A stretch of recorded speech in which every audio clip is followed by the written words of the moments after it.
पुराने समय की बात है। एक शक्तिशाली राजा था जिसके 4 पुत्र थे।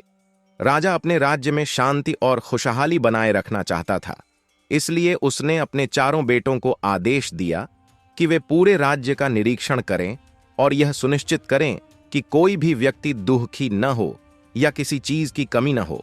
रहस्यमयी जोगी और अनोखे घोड़े एक दिन सबसे बड़ा राजकुमार पहरा देते हुए एक रहस्यमयी जोगी से मिला। वह जोगी एक तालाब के किनारे बैठा था और उसके 4 घोड़े पास ही घास चर रहे थे। वे घोड़े सामान्य घोड़ों से बिल्कुल अलग थे, अधिक शक्तिशाली और सुंदर। राजकुमार उनकी ओर आकर्षित हुआ और जोगी से पूछा, तुम कौन हो और यहां क्या कर रहे हो? जोगी मुस्कुराया और बोला, मुझे तुम चाहिए। राजकुमार चौंक गया। मुझे? मैं तो इस राज्य का उत्तराधिकारी हूं। मेरे पिता ने मुझे राज्य की देखभाल करने का कार्य सौंपा है। तुम्हें कुछ चाहिए हो तो बताओ, मैं उसे पूरा करूंगा। लेकिन जोगी ने दोबारा वही जवाब दिया, मुझे केवल तुम चाहिए और कुछ नहीं। राजकुमार को जोगी की बात अजीब लगी, लेकिन उसने घोड़ों की तारीफ करते हुए कहा, क्या मैं इन शानदार घोड़ों में से एक की सवारी कर सकता हूं? जोगी ने हामी भरी, बिल्कुल, लेकिन ध्यान रहे, इसे शाम होने से पहले वापस लाना होगा और मुझे अपनी यात्रा का अनुभव जरूर सुनाना। राजकुमार घोड़े पर सवार हुआ, लेकिन जैसे ही उसने घोड़े की लगाम खींची, वह घोड़ा बिजली की गति से भाग निकला।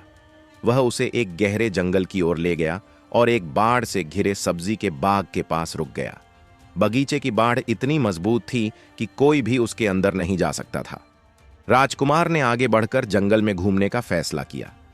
कुछ समय बाद जब वह लौट कर आया तो उसने देखा कि वही बाड़, जो पहले मजबूत डंडों से बनी थी, अब हंसियों में बदल गई थी और खुद ही सब्जियां काट रही थीं।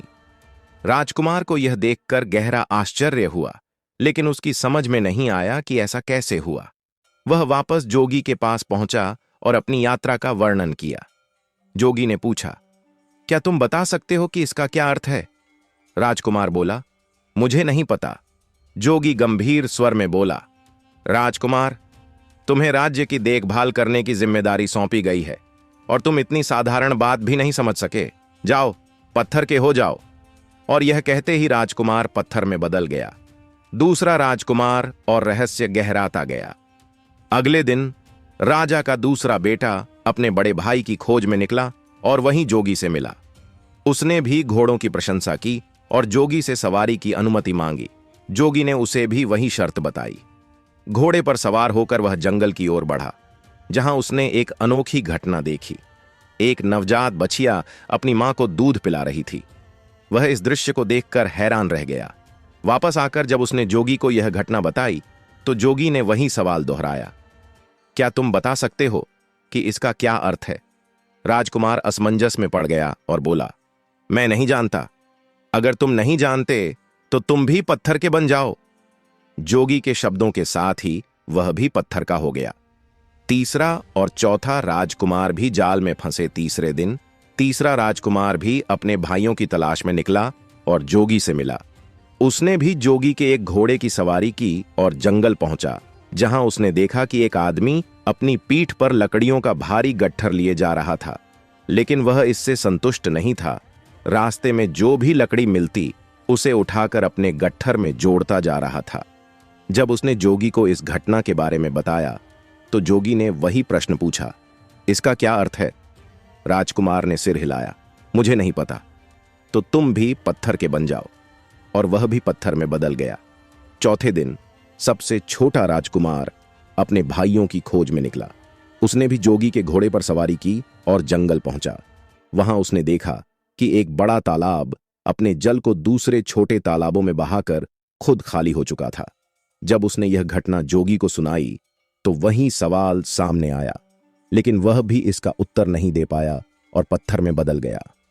राजा का आगमन और रहस्य का खुलासा जब चारों बेटों का कोई अता पता नहीं चला तो राजा स्वयं उनकी तलाश में निकला और अंततः जोगी के पास पहुंचा।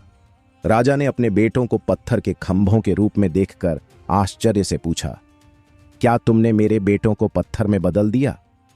जोगी ने सिर हिलाया, हां, क्योंकि वे साधारण घटनाओं का अर्थ नहीं समझ सके, लेकिन अगर तुम इन घटनाओं का सही अर्थ बता दो तो मैं उन्हें वापस जीवित कर दूंगा। राजा ने ध्यान से जोगी के सवाल सुने और एक एक करके जवाब दिए। पहली घटना, सब्जी के बाग की बाढ़ हंसिया में बदल गई। यह उन लोगों को दर्शाता है जो दूसरों के धन को रोक कर रखते हैं, लेकिन जब समय आता है तो वही धन दूसरों के काम आ जाता है। दूसरी घटना, बछिया अपनी मां को दूध पिला रही थी। यह उन माता पिता का संकेत है जो अपने बच्चों की मेहनत पर निर्भर रहते हैं। तीसरी घटना, लकड़ियों का लालची आदमी। यह उन लोगों को दर्शाता है जो कभी संतुष्ट नहीं होते और हमेशा अधिक पाने की लालसा में रहते हैं। चौथी घटना, तालाब जिसने अपना पानी लुटा दिया। यह उन उदार लोगों का प्रतीक है जो दूसरों की सहायता में खुद को पूरी तरह खपा देते हैं, लेकिन बदले में कुछ नहीं पाते। जैसे ही राजा ने यह उत्तर दिए, चारों राजकुमार फिर से जीवित हो गए। राजा ने महसूस किया कि ज्ञान और समझ ही सच्ची शक्ति है। कुछ समय बाद उसने राज्य का शासन अपने पुत्रों को सौंप दिया और स्वयं संन्यास लेकर जंगल में चला गया। यह कहानी हमें बताती है कि जीवन में केवल देखना ही काफी नहीं, बल्कि चीजों का सही अर्थ समझना और उनसे सीख लेना भी जरूरी है।